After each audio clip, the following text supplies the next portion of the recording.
हरे कृष्णा। आज हम सभी श्रवण करेंगे श्रीमद् भागवतम के अंतर्गत चतुर्थ स्कंध 21वां अध्याय और उसके अंतर्गत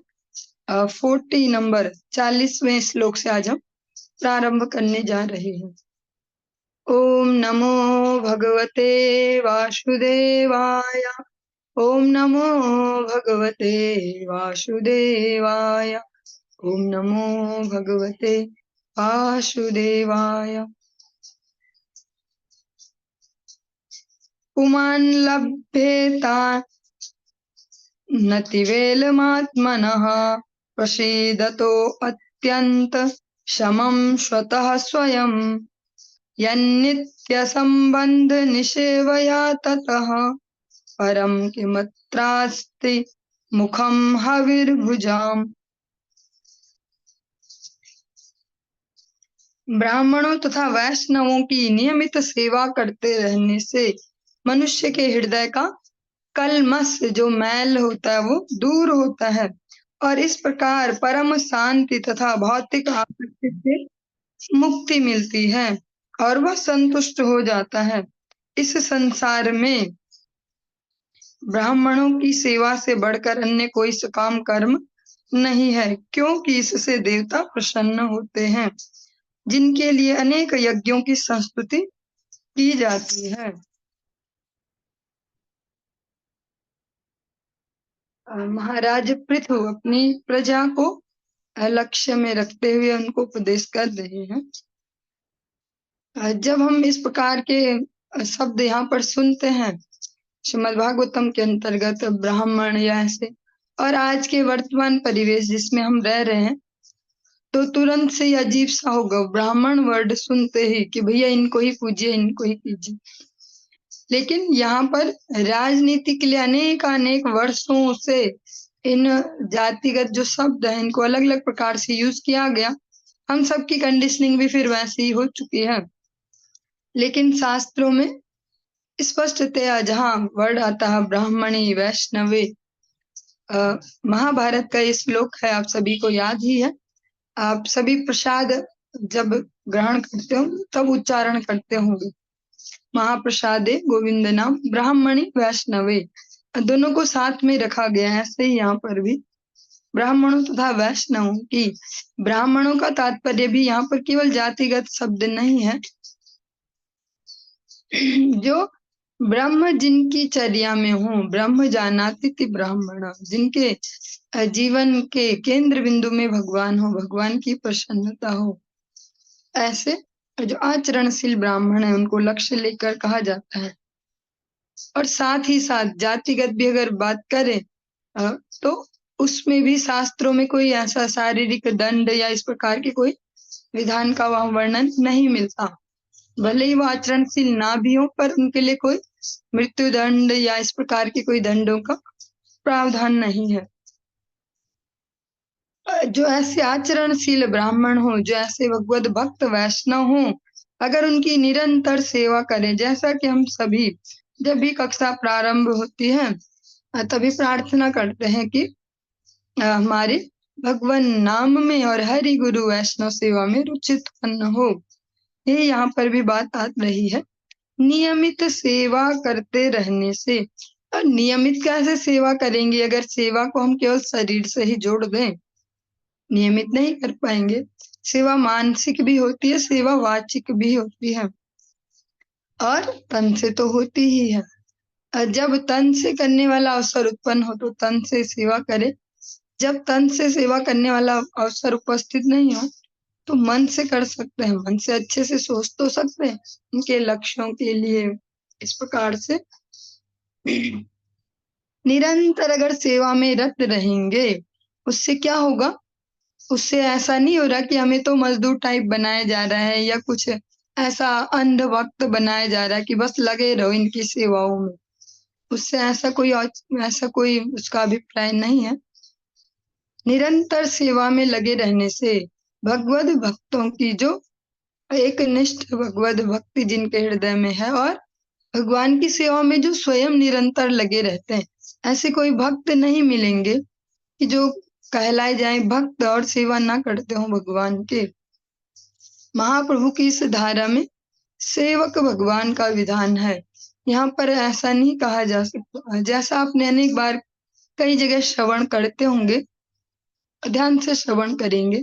कई बार हम सुनते ना अनेक अनेक कीर्तनों में या ऐसा श्लोक भी यूज किया जाता है, गुरुर ब्रह्मा गुरुर विष्णु गुरुर्देव महेश्वर, और अर्थ ये लगाया जाता है कि गुरु ही ब्रह्मा है, गुरु ही नारायण है, गुरु ही महेश है। या अनेक अनेक प्रकार से इसको कीर्तनों के माध्यम से भी अनेक अनेक प्रकार से कहा जाता है, गुरु ही सब कुछ है।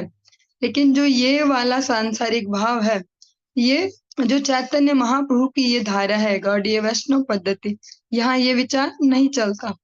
अन्य जगह बहुत ही उत्साह से ऐसे कीर्तनों को सुन सकते हैं जहाँ गुरु ही सब कुछ होते हैं, लेकिन गौड़ीय वैष्णव में गुरु को सेवक भगवान माना जाता है, डायरेक्ट भगवान नहीं। गुरु डायरेक्ट भगवान नहीं है, वो मुरलीधर भगवान नहीं है, वो कभी विष्णु नहीं होते, वो कभी शिव नहीं बन पाते, कभी ब्रह्मा नहीं, वो भक्त भगवान है। स्वयं आचरते यस्माद आचार्यस्तेन कीर्तिता, अपने आचरण से अपने आप सेवा करते हैं भगवत विग्रह की, भगवत नाम की, महाप्रभु के प्रचार जो सेवा इसको स्वयं करते हैं और फिर सिखाते हैं। यहाँ पर सेवक भगवान का विधान है। इस प्रकार से विश्वनाथ चक्रवर्ती ठाकुर महाशय ने गुरुवाष्टकम जो दिया हम सभी के लिए, संसार दावानल, इसको प्रातः काल सभी उच्चारण करते होंगे, उसमें भी बहुत अच्छे से गुरु तत्व को डिफाइन किया गया। वहां कहीं पर भी ये नहीं बोल रहे कि तुम ही भगवान हो बस और गुरु ही भगवान हो गया। वहां पर स्पष्ट बताया जाता है कि गुरु कैसे भगवान है, सेवक भगवान। श्री विग्रहाराधन नित्य नाना श्रृंगार तन मंदिर मार्जनादो युक्तस्य भक्तांश नियुज्यतोपि, जो भगवान के मंदिर मार्जन श्रृंगार आदि अनेक अनेक सेवाओं में स्वयं नियुक्त होते हैं और अपने भक्त जनों को, सेवक जनों को भी नियुक्त करते हैं, ऐसे गुरुदेव। तो बहुत ही सूक्ष्म है ये जगत भक्ति राज्य। देखने में बहुत सारे लोग लग सकते हैं भक्त जैसे, धार्मिक जैसे, लेकिन धीरे धीरे सूक्ष्मता सीख पाएंगे। और सीख कैसे पाएंगे? भक्तों के संग से, गुरु वैष्णव की सन्निधि में ही इन सब चीजों को सीख पाएंगे। अतः जब महाराज पृथु कहते हैं ऐसे ब्राह्मण और ऐसे वैष्णवों की जब सेवा करते हैं तो चित्त निर्मल होता है। सेवा क्यों करें? सेवा करना जरूरी थोड़ी ना है, हा? सेवा करना इसलिए जरूरी है क्योंकि ये हमारी स्वाभाविक वृत्ति है। जो जीव है, जो जीवात्मा है, जो अलग अलग शरीरों में जाती है, उसका स्वभाव है सेवा करना। स्पेशली हम सबको मनुष्य शरीर प्राप्त है, मनुष्यों की बात करेंगे, मनुष्य का भी स्वभाव है सेवा करना। कैसे? कोई कुत्ते की सेवा कर लेता है, कोई बिल्ली की करता है, कोई तोते की कर रहा है, कोई बाघ शेर भी पाल रहे हैं, ऐसे अनेक अनेक सूचनाएं सोशल मीडिया से हम देखते हैं। इस प्रकार से सबकी जो स्वाभाविक वृत्ति है वो है सेवा, क्योंकि जीव का जो मूल स्वरूप है, ममै वांशो जीव लोके जीव भूत सनातन, भगवान कहते मेरा शाश्वत दास है जीव, शाश्वत अंश है। जीवेर स्वरूप है कृष्णेर नित्य दास, सेवक होना जीव का नित्य स्वभाव है। जैसे जल का वास्तविक स्वभाव है तरलता, उसको जमा भी दे हम, फिर खुले में छोड़ दे तो थोड़ी देर में वापस लिक्विड फॉर्म में आ जाएगा।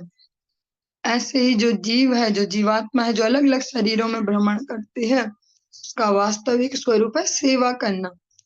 इसलिए वो सेवा करता ही करता है, किसी की भी कर ले, भले तोते की कर ले, बंदर की कर ले, कोई चूहा भी पाल लेते हैं, चूहे की कर ले। अनेक अनेक प्रकार से देखे जाते हैं ये सेवा के वैशिष्ट विविधताएं। कोई चूहे पाल लेते हैं छोटे छोटे से, कोई कलरफुल से चिड़िया पाल लेते हैं, कोई कुछ, पर सबकी रुचि होती है, कोई ना कोई हो हमारे पास जिसकी हम सेवा कर रहे हो। तो जब हम सेवा करते हैं तो हमारे चित्त का कलमश दूर होता है। जब इस सेवा को जगत में यूज करते हैं केवल सांसारिक संबंधों में, तो ये हमें अंधकूप की ओर ले जाती है। लेकिन यही सेवा जब हम महद जो महद जन है, जो भगवान के भक्त हैं, उनकी करते हैं तो हमारे चित्त का कलमश दूर होता है। इस प्रकार परम शांति तथा भौतिक आसक्ति से मुक्ति मिलती है। और शाश्वत शांति, जिस बात को भगवान श्री कृष्ण भगवत गीता में कहते हैं, क्षिप्रम भवति धर्मात्मा शाश्वत शांतिम निगच्छति। आप सभी ने बहुत ही प्रयास से अच्छे से इसको लर्न किया है, इस श्लोक को, और समझते भी हैं। जब इस प्रकार से हमें सही संगति मिलती है तो क्या होता है? क्षिप्रम भवति धर्मात्मा, बहुत ही शीघ्रता से उस व्यक्ति के आचरणों में परिवर्तन आने लगता है। और शाश्वत शांतिम निगच्छति, शाश्वत जो शांति है उसको वो प्राप्त करता है। चित्त में फिर विक्षोभ नहीं रहता, वो हमेशा उन्मत्त नहीं रहेगा, फिर शांत चित्त हो जाएगा। और भौतिक आसक्ति से छुटकारा मिलता है। जो अलग अलग प्रकार की हमने आसक्तियां जमा रखी हैं अपने जीवन में, मन में, उनसे छुटकारा मिलता है।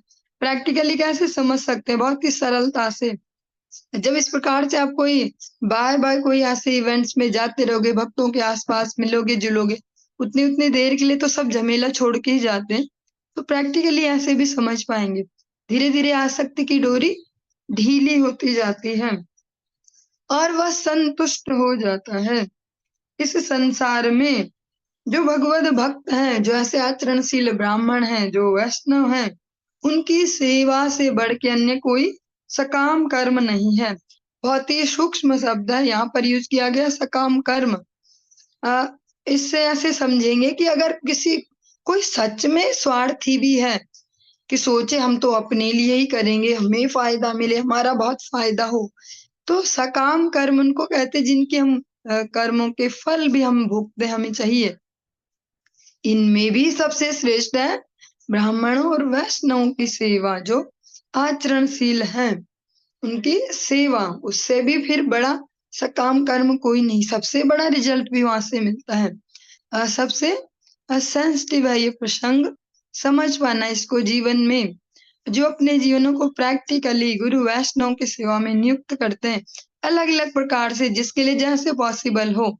सबको ये तो नहीं बोल सकते हमने घर बार छोड़िए, यहाँ आ जाइए, ये कीजिए। जो जिस प्रकार से भी कर पा रहे हैं, लेकिन अगर अपने माइंड में क्लियर रखेंगे सेवा वृत्ति, तभी भौतिक कलमशों से छुटकारा हो पाएगा। ऐसा नहीं होगा कि हम अपने आप को भी बचाएं, अपने तन को, मन को, धन को, सबको बचाएं सेवा से, और सोचें क्या है, हमने भी माला ऐसा कर सकते हैं, हाथ में लेके जप ही तो करना और फायदा मिलते जाएगा। लेकिन उसका लाभ नहीं होगा, क्योंकि सेवोन्मुखी जीवा हवे हरिनाम, श्री चैतन्य चरितामृतम कहती है, सेवोन्मुखी जीवा हवे हरिनाम। कोई यहाँ चीटिंग नहीं कर सकता कि बिना सेवा के, सेवा स्किप कर दो, हम बच जाएं सेवा से, और नाम भी हम करते हैं, हम भक्त भी हैं। चित्त में वो शाश्वत शांति नहीं आएगी, चित्त की मलिनता दूर नहीं होगी।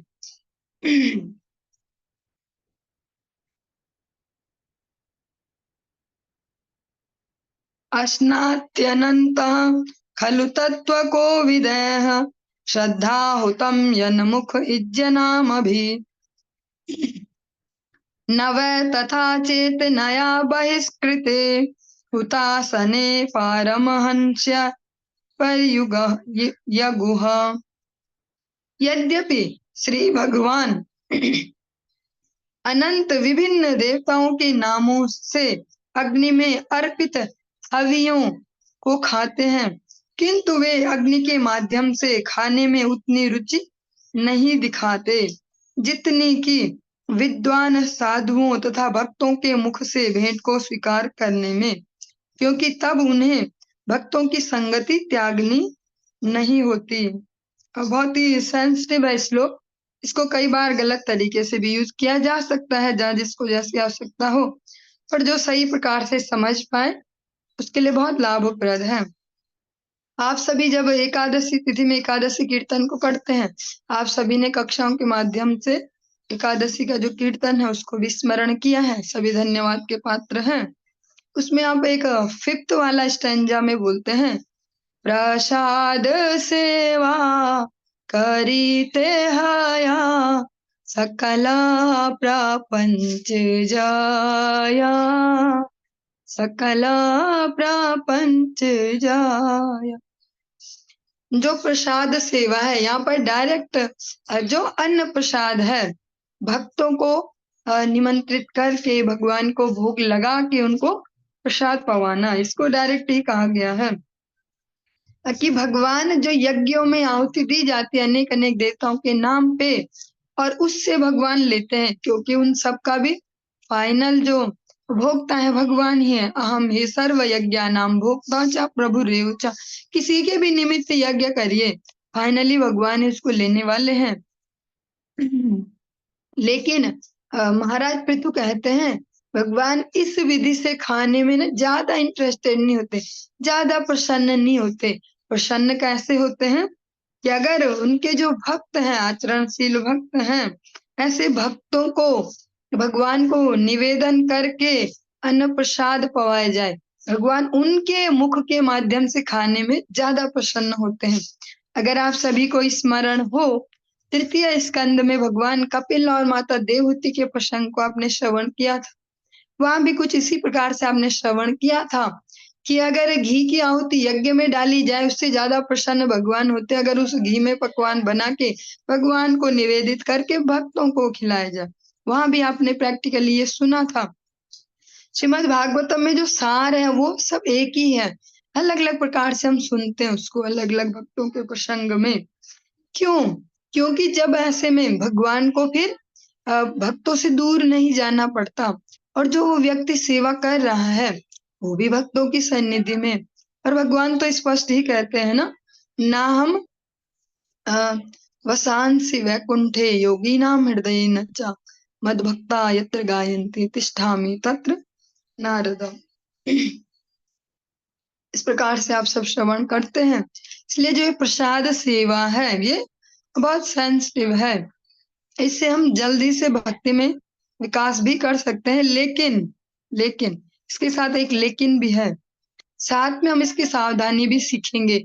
हमें प्रसाद बनाना, उसकी शुचिता के नियम भी सीखने होंगे, कैसे बनाया जाता है और क्या क्या वो ग्रहण नहीं करते, क्या क्या भगवान नहीं खाते, क्या क्या ये भक्त नहीं खाते, वो देखना होगा। कि हमने तो बहुत भाव से बना दिया और ऐसा कुछ बना दिया जो भोग भी नहीं लगता, या कोई लोग ऐसा भी भाव दिखाते हैं। कई बार ऐसा हो भी जाता, हमारे साथ भी संकीर्तन में कहीं पहुंच गए और कोई न्यू ऐसा कोई व्यक्ति था और उसको सब गाइड भी किया गया, लेकिन लास्ट में वो अपना भी चला देते थोड़ा सा, अरे चाय प्रसाद, तो फिर वैसा ही सीन वहां पर हो जाता है। इसलिए बहुत सावधानी है ये, कि हमें सीखना भी होगा पहले। ये नो कि हम अब बस सुनते ही एक्साइटेड हो जाए कि भाई बुलाओ बुलाओ सबको बुलाओ, बनाओ खूब, ये भी बनाओ वो भी बनाओ, भोग लगाओ, खाओ सब खाओ। पहले शुचिता भी सीखेंगे, विनम्रता भी सीखेंगे, और सबसे महत्वपूर्ण है राजसिक भाव को छोड़कर अपने हृदय में ऐसा अभिमान लेके नहीं, भैया हमने तो आज इतनों को बुलाया, इतने लोग आए, सबको खिलाया पिलाया, ऐसे ये वाला भाव नहीं। इससे ये सेवा अपराध की गिनती में आता है। बहुत सेंसिटिव सेवा है, बहुत उच्च इसका फल है, भक्तों को प्रसाद पवाना। प्रसाद सेवा करिते है सकल प्रपंच जय, सब प्रपंच दूर जीवन के। लेकिन बहुत सेंसिटिव भी है। अगर भाव ठीक नहीं है, भाव रजोगुणी है, राजसिक भाव है, अहंकार युक्त होके खिला रहे हैं सबको, हमने ऐसे खिलाया, ऐसे सबको ऐसे बांटे, दक्षिणा भी दी, हमने तो ऐसा किया, ऐसे बनाए इतने आइटम, इस भाव से करेंगे तो सेवा अपराध की गिनती में आता है। और बहुत लंबी सूची ऐसे सेवा अपराधों किसकी होती है, उसमें से एक ये भी होता है कि बहुत सारे भक्तों को एक बार में प्रसाद पवाना। तो कोई अगर पढ़े सुने तो बोले अरे खुद ही बोलते प्रसाद सेवा करो प्रपंच दूर, और खुद ही कह रहे, एक साथ बहुत सारे भक्तों को खिला के गड़बड़ हो जाती है, क्योंकि उसमें हम ध्यान नहीं दे पाएंगे कि सबको ठीक से मिला कि नहीं मिला, सब संतुष्ट हुए कि नहीं हुए। अपने मन का भी भाव दूषित हो सकता है, रजोगुण आ सकता है, रासिक, हम इतने लोगों को खिला रहे हैं, तो बहुत सावधानी है इसमें। ऐसा इस जगत में भी तो देखते हैं हम, बहुत ही बढ़िया जॉब है, कुछ नहीं बस कंप्यूटर पे बैठ के जरा ये करना है, 8 ही घंटे की जॉब है और इतनी सैलरी, लेकिन उसमें बहुत सेंसिटिव भी तो होती है। वो छोटी सी गड़बड़ हुई तो बहुत सारा उसका फिर दंड भी होता है।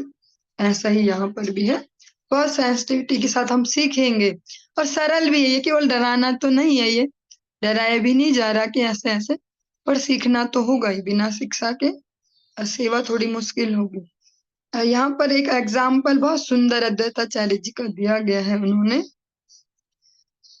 जो शुद्ध आचरण वाले ब्राह्मण समाज नहीं था जो उनके आसपास उस समय, तो उन्होंने फिर उनको ना देके अपने श्राद्ध का पात्र हरिदास ठाकुर जी को दिया, जिनको शरीर से बोल सकते हैं कि वो अंत्यज कुल में से बिलोंग करते थे, लेकिन शुद्ध भक्त के हैं भगवान के नाम के आचार्य जो हैं, निरंतर भगवान नाम जिनके मुख से निकलता है, ऐसे हरिदास ठाकुर जी को उन्होंने प्रसाद पवाया। यद ब्रह्म नित्यं विरजं सनातनं श्रद्धा तपो मंगल मौन संयम समाधिना बिभ्रति पार्थ दृष्टये यत्रेद मादर्श इवावभासते। ब्राह्मण संस्कृति में ब्राह्मणों का दिव्य स्थान शाश्वत रूप से बनाए रखा जाता है, क्योंकि वेदों के आदेशों को श्रद्धा, तप, शास्त्रीय निर्णय, मन तथा इंद्रिय का पूर्ण निग्रह एवं ध्यान के साथ स्वीकार किया जाता है। इस प्रकार जीवन का वास्तविक लक्ष्य ठीक उसी तरह से प्रकाशमान हो उठता है, जिस प्रकार स्वच्छ दर्पण में किसी का मुंह भली भांति प्रतिबिंबित होता है। जब हम ऐसी सेवा में प्रैक्टिकली लगे, जो प्रसाद सेवा स्पेशली यहाँ पर यही चल रही है, तो अपने जीवन में भी हम उसके रिजल्ट्स देखते हैं। बस सावधानी इसमें ही है कि हम अपने भावों को देखें, किस भाव से हम ये कर रहे हैं, और थोड़ी सी सुचिता भी सीखें कि किस प्रकार से भगवान के लिए भोग बने, तो भगवान इससे अत्यंत प्रसन्न होते हैं। तेषामहं पाद सरोज रेणुर मार्या बहेयाधि किरीट मायुः यम नित्यदा विभ्रत आशु पापम नश्यत यमुम सर्वगुणा भजन्ति।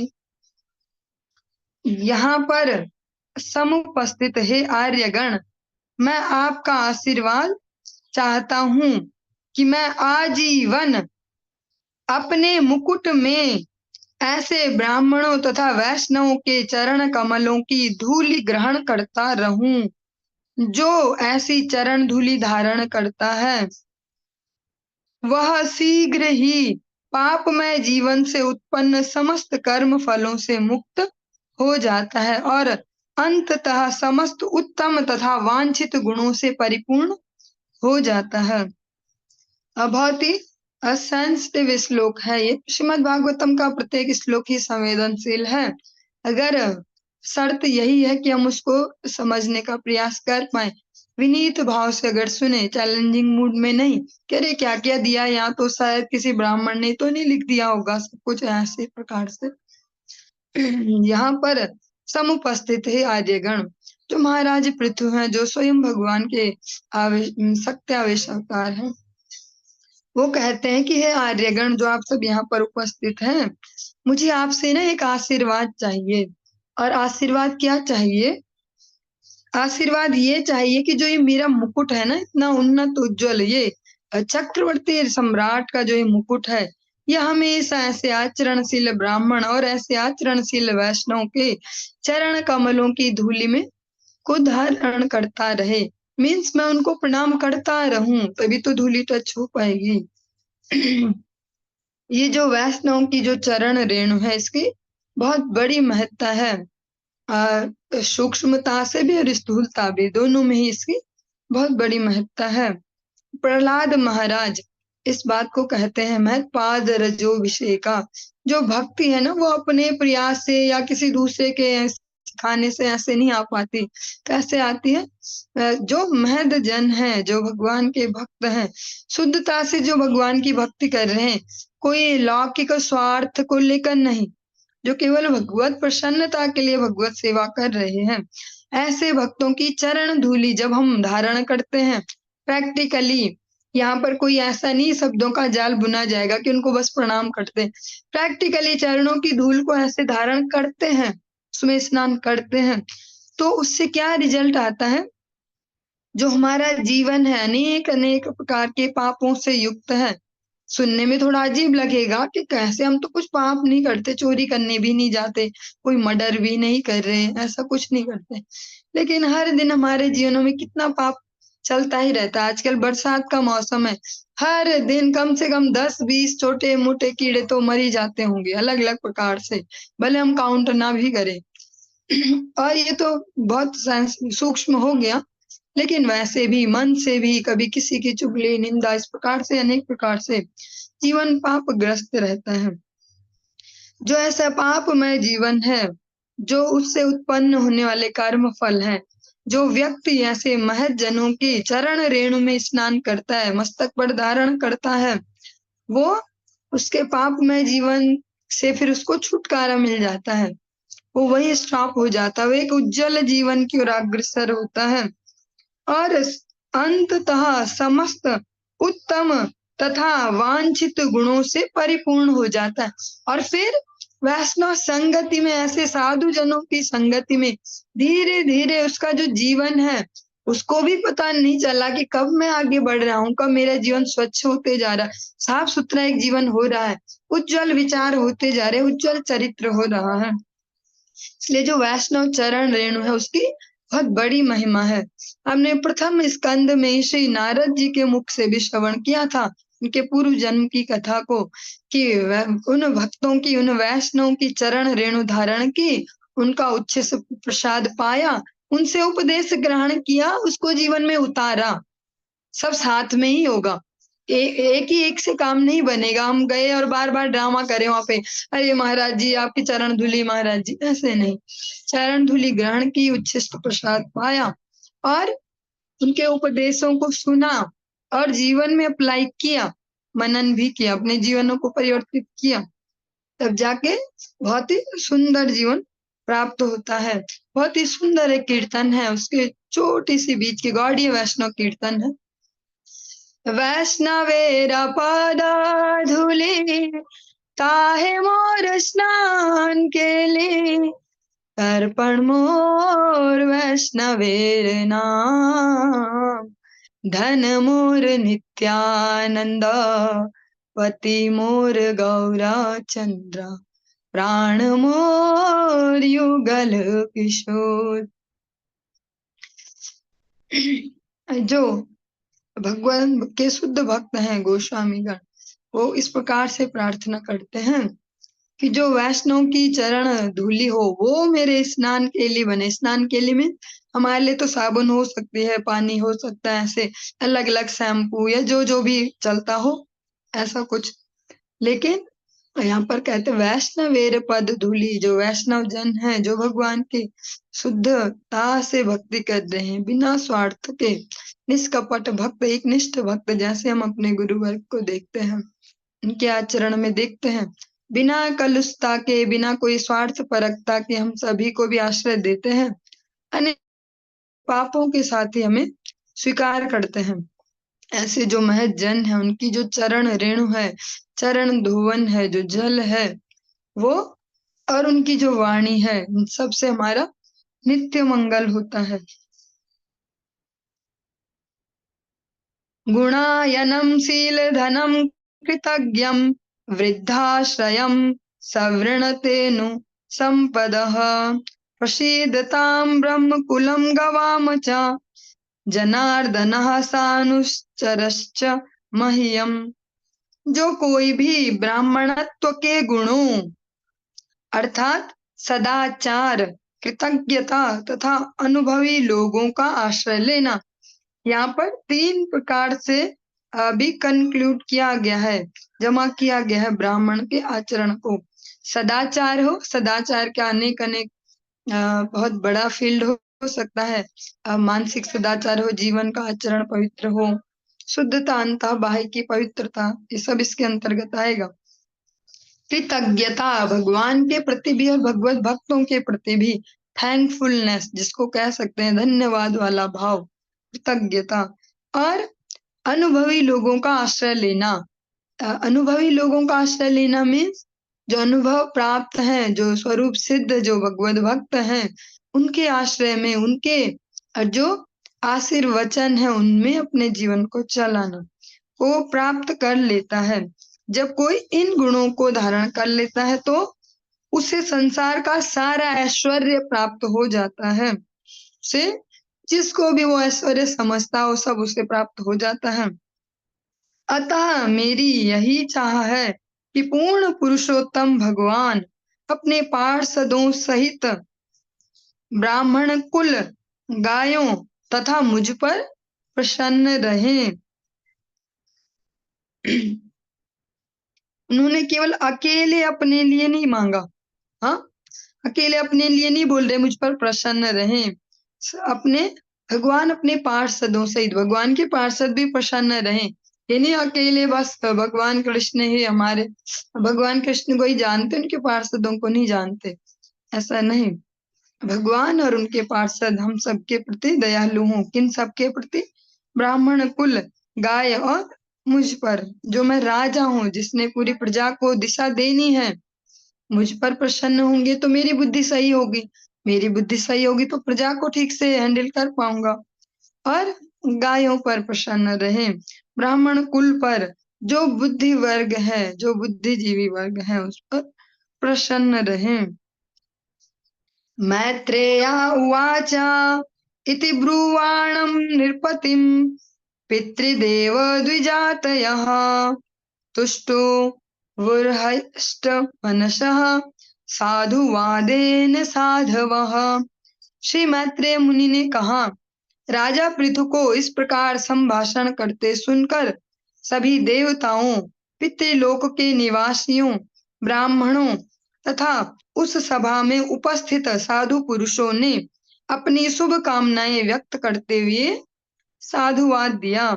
जब जो राजा है, सबसे पावरफुल व्यक्ति, वो इतने विनीत भाव से इतने सुंदर भाव को वहां पर व्यक्त करे तो कौन ऐसा होगा इतना कठोर हृदय कि जो राजा का अनुमोदन ना करे। वहां पर जो भी उपस्थित है, उपस्थित में कौन कौन है? सभी देवताओं, पितृलोक के निवासियों, ब्राह्मणों तथा सभा में उपस्थित साधुजन, उन सभी ने और महाराज पृथु के लिए अपनी शुभ कामनाएं दी, अपना शुभ आशीर्वाद दिया कि हाँ, आपकी जो ये कामना है अवश्य पूर्ण हो, हम सभी आपको आशीर्वाद देते हैं। पुत्रेण जयते लोकानिति सत्यवती श्रुतिः ब्रह्मदंड हतः पापो यद्वेनो अत्यत रत्तमः।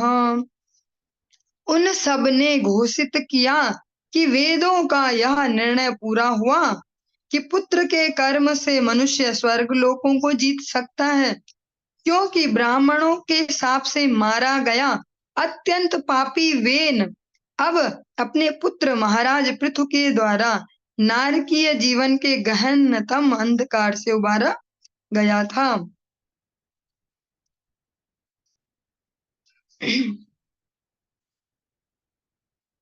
जो जिनकी दुर्गति हो जाती है, जैसे जो कह सकते हैं जो श्रेष्ठ संतान होती है, वो अपने जो पितृपुरुष है उनको पुत्र जो नामक एक नरक है उससे भी उबार सकते हैं।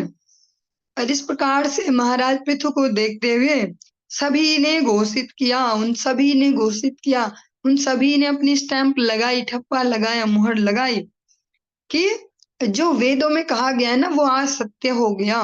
क्या कहा गया है कि कितना ही पापिष्ट व्यक्ति हो पर उसके कुल में, उसके वंश में एक भगवत भक्त जन्म ले ले, उसकी संतान अगर भगवत भक्त हो जाए तो वो उसको नारकीय जीवन से, गहनतम जो अंधकार में नारकीय जीवन है उससे भी उबार सकता है।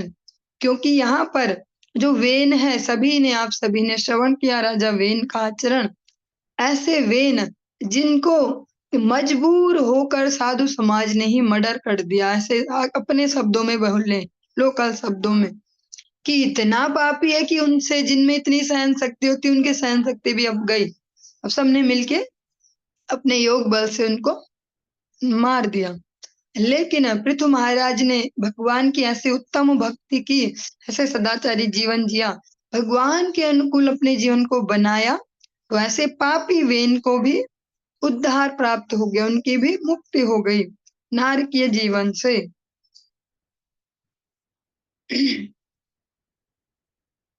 और बहुत ही सुंदर एक्सप्लेनेशन में बहुत सुंदरता से दिया गया है। जैसे धार्मिक विवाह में पत्नी को ग्रहण करने का प्रयोजन पुत्र की प्राप्ति करना है। ऐसा पुत्र जो अपने पिता को नारकीय जीवन के गहन अंधकार से उबारने में समर्थ हो।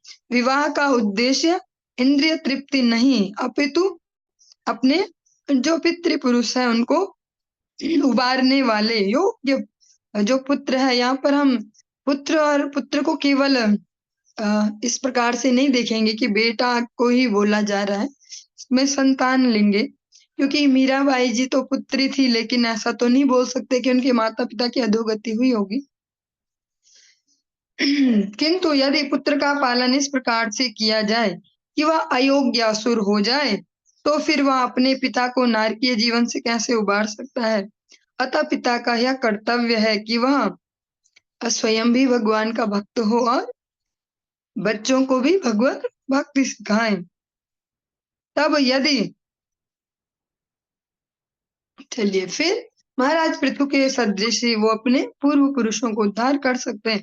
अनेक अनेक पीढ़ियों को भी उद्धार किया जा सकता है। एक ही पीढ़ी की यहाँ पर बात नहीं है। कोई एक ऑनेस्ट भक्त, एक ईमानदार भक्त जिस कुल में आ जाए, उसके अनेक अनेक पीढ़ियों का भगवान उद्धार कर देते हैं। उन सबको मौका देते हैं फिर से भगवत भक्ति में लगने का। हिरण्यकशिपुश्चापि भगवन् निन्दया तमः विविक्षुरत्य गात्सूनो प्रह्लादस्यानुभावतः। इसी प्रकार हिरण्यकश्यपु अपने पाप कर्मों से पूर्ण पुरुषोत्तम भगवान की सत्ता, जो भगवान की श्रेष्ठता है, उसका उल्लंघन करता हुआ नारकीय जीवन के गहनतम क्षेत्र में प्रविष्ट हुआ।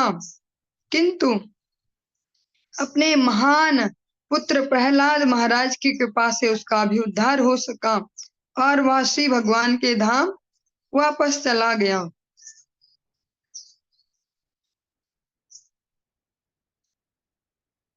जब प्रहलाद महाराज को नृसिंह भगवान ने मौका दिया कि तुम मुझसे कुछ मांग लो, तो उन्होंने दुनियादारी की कोई वस्तु नहीं मांगी, कोई पोस्ट भी नहीं मांगी, कोई शक्ति नहीं मांगी। उन्होंने बस इतना ही याद दिलाने का प्रयास किया कि मेरे पिताजी का क्या मेरे पिताजी अपने कर्मों के कारण, आपसे शत्रुता के कारण अधोगति में ही रहेंगे। तो भगवान ने उनकी प्रसन्नता के लिए उनके जो पिताजी हैं उनको भी सदगति, अपने धाम का वास दिया। वीरवर्य पिता पृथिव्याः समाः सज्जीव शाश्वतीः यस्य दृश्यच्युते भक्तिः सर्वलोकैक भर्तरि। सभी साधु ब्राह्मणों ने महाराज पृथु को इस प्रकार संबोधित किया, हे वीर श्रेष्ठ, हे पृथ्वी के पिता, आप दीर्घ जीवी हो, क्योंकि आप में समस्त ब्रह्मांड के स्वामी अच्युत श्री भगवान के प्रति अत्यधिक भक्ति है।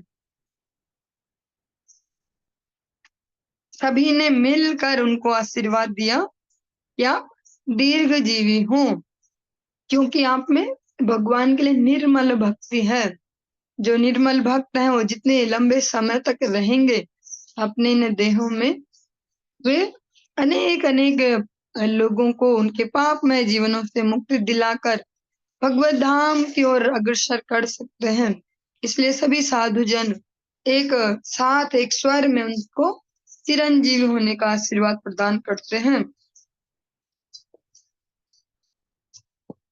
चलिए आज के इस प्रसंग को हम यहीं पर ही विराम देंगे, आगे कल कंटिन्यू करेंगे। हरे कृष्ण।